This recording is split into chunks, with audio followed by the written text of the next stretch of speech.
Today, the spotlight is on the Sikhs. Now, the community is making its heritage relevant to the younger generation through technology. And more than that, it's seeking a different narrative to show its close ties with other communities in Singapore. This story by Farooq Sanin.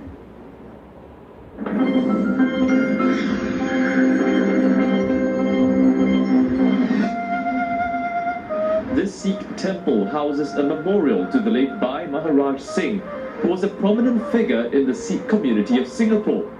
But now you don't need to go to the temple to know more about him.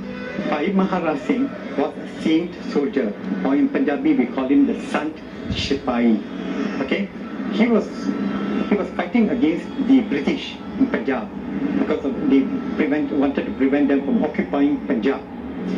In time, he was arrested and then exiled to Singapore. As time went on, Bhai Maharaj Singh became a part and parcel of the Sikhs because, people started believing in him that we had in our midst a very holy man. And over time, he has done a lot for the Sikh community, a lot of changes he brought to the lives of people. The memorial once stood on the grounds of the Singapore General Hospital, but was moved here in 1966. Details like these and information about other significant Sikh sites around Singapore can be found in the Sikh Heritage Trail app. Designed by Ishvinder Singh and his team, the app aims to make the Sikh narrative more accessible and convenient to youths in the community.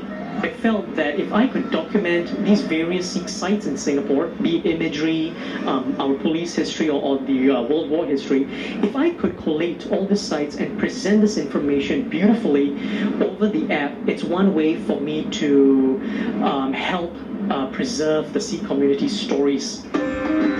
Beyond the stories of the Sikh community, the app also aims to include Sikhs in the larger narrative of Singapore heritage.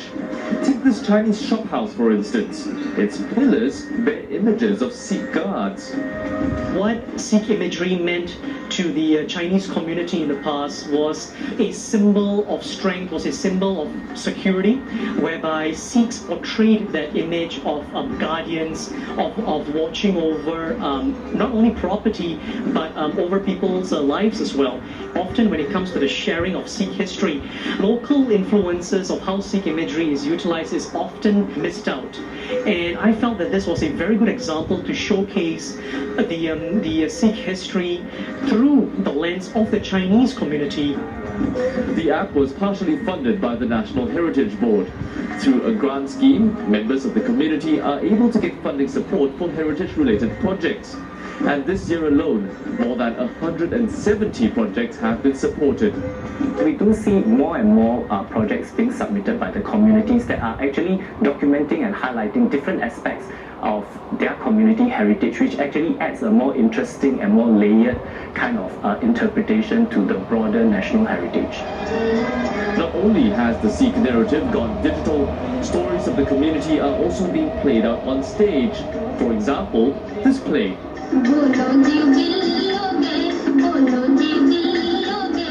Entitled Sikhs of Serangoon, it dispels some stereotypes surrounding the community and highlights the interactions between Sikhs and other communities in the 1930s. One thing is, a lot of people think once they say Sikhs, people with very colorful turbans, they have idea that, okay, they're just nothing but Bhangra. This reiterates the fact that we are very, very close within Malay, Chinese, Indians, everybody were very, very close in the 1930s because there was a need for them to actually come together. So this particular play actually puts it across and more like a reminder to say that this conversations that we all had then is very possible now.